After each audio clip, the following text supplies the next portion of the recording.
to speak after a professor of economics, former governor of Central Bank, and my senior brother, Professor Soludo. If it were in the north, when the leader has finished speaking, the rest of us will just chorus two. I'll just say two to what Professor Soludo said. I'll try to be brief. I'm most especially delighted to stand before you today and share my thoughts on the importance of this summit and the expectations of many Igbo sons and daughters and other interested local and international players who will be quietly following to see what fruits this event will bear in the medium to long term. Permit me to begin by appreciating the Southeast Governors Forum, the leadership of our Hannes and Igbo, ably led by Chief Emmanuel DFR, the Summit Central Organizing Committee, and all the individuals and groups who contributed in diverse ways to make this program a reality. Thank you for the sacrifices and for everything you have given to bring our people together to reflect and talk to ourselves on the two issues that are very critical to our survival and prosperity as one people: security and economic prosperity of the region. It is fulfilling to observe that all the clans, socioeconomic, political, cultural, and demographic groups within the Southeast region are fully represented, and the importance of this should never be lost on us.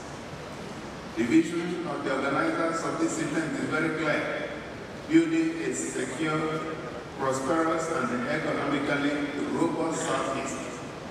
This intervention is very timely, and it is good we have it in this auditorium. Individuals with records of proven achievements in all thematic areas. It is my expectation that the insights to be shared by these accomplished men and women shall help chart a new path for our land, which unfortunately has become beleaguered by several challenges that could not have been contemplated a few years back. Our duty here is to tell our what we must do over the next 2 days is to look ourselves in the eye and admit that we have indeed not lived up to the vision and dreams of our fathers.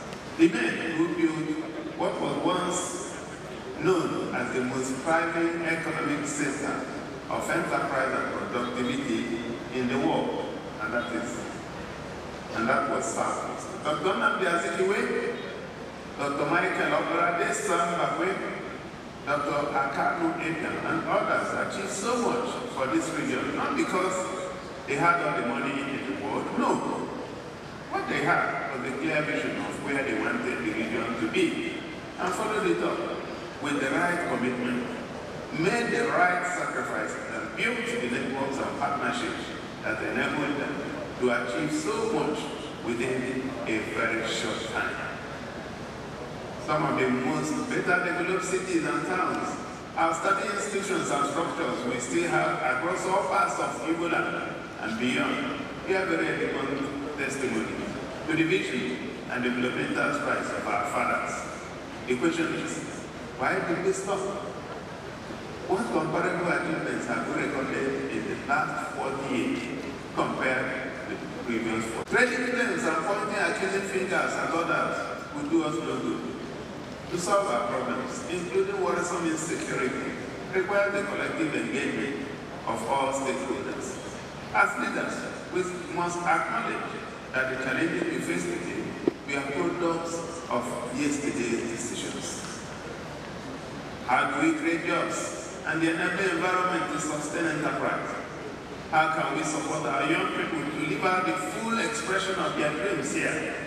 How do we build an ecosystem that attracts and retains the best talent we can find? The needs of the modern man have evolved, and we must be able to develop the structure that speaks to the appetite of the average individual in this age. Modern housing facilities, quality road networks, dynamic educational facilities that answer to the learning needs of the global economy, smart cities, high-speed broadband internet, one-stop shops and retail malls, standard hotels and event centers, parks and gardens, secure and clean neighborhoods, financial services centers and access to quality water have become very central to our existence in this age. And any government that compromises on these would continue to witness the mass exodus of East-West brains and minds. So what is the way forward? I cannot claim to have all the answers, but I have a few ideas that I believe are worth examining. One, we must be willing to engage with our youth population, understand their needs, and address that sense of alienation that is continuing to linger. We must importantly identify effective ways of tapping into the power of their creative mind for their lives and advantage. Additionally, we must appreciate that there is anger in the land, and there is a reason many people are disappointed. We must open a window of engagement with those who believe that they have not been paid attention to or they have not been treated fairly. As leaders, we must be open to listening to those we are leading, especially when we have different ideas about the rampant acts of bloodletting and other forms of violent crimes in the region. Our culture and traditions regarding human blood are very sacred, and we must hold on to that. The desperation to get rich, especially amongst young people, has reached epidemic levels, and we must be genuinely worried.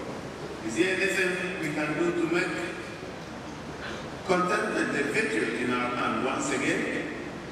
I'll leave that to everyone in this auditorium to respond to. We also have the responsibility to find ways of addressing the rising problem of drug abuse, which is damaging the life and potentials of many of our young ones. Supply must be cut off, and those who profit from this pattern of destruction have to face the full wrath of the law.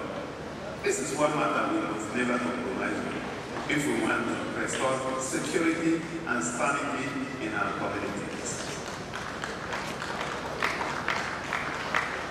Importantly, we must encourage our people to look east by creating the right environment for their businesses.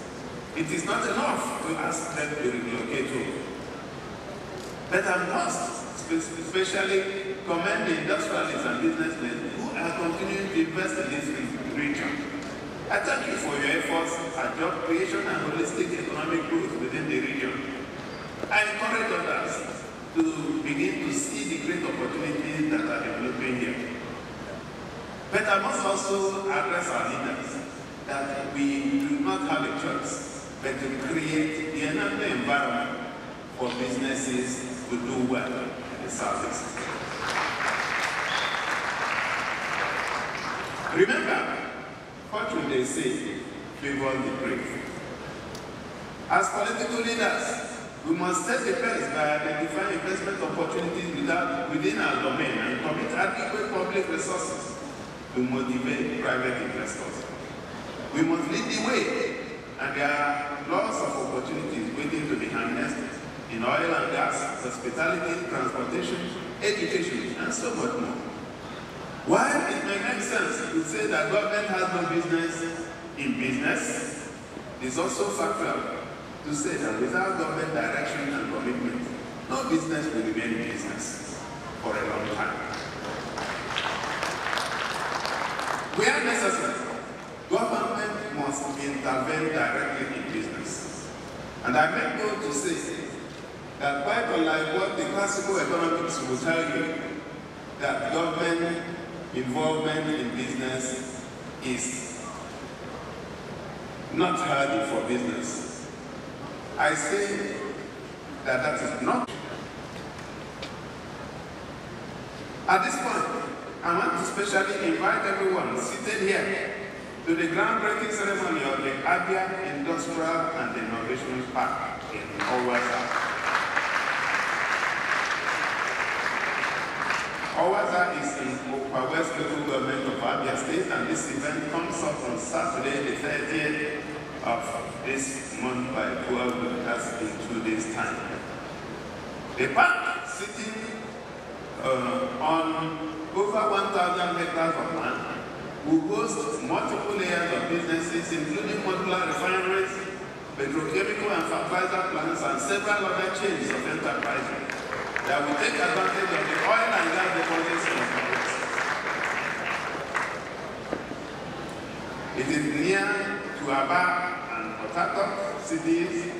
A seaport is in the works, and EPZ will also follow. 24-hour power supply is guaranteed, and other components of the larger ecosystem within the community to make businesses work. Already we have secured support of a major stakeholder to build an innovation and incubation center within the park. The facility will train and expose our young minds to the best tools and platforms for their trade. The Innovation and Incubation Center will specially benefit university students, graduates, and startups in several ways. You will get more details from some of our representatives at this summit and at the groundbreaking ceremony on Saturday. My message as I close is simple. Building our region into a prosperous and secure space is our collective obligation. No foreigner will do it for us. Granted that foreign investment is desirable, those who own the land must lead the way and develop in abundance. Those ideas and methods have never yielded anything beneficial. In the end, we must never shrink in our duty to show our children the path to a desired future. Even if we are unable to get there ourselves, we must try. The commitment must be to do better, and most importantly, position this land to take advantage of the many systems of benefits that the new global borderless economy promises.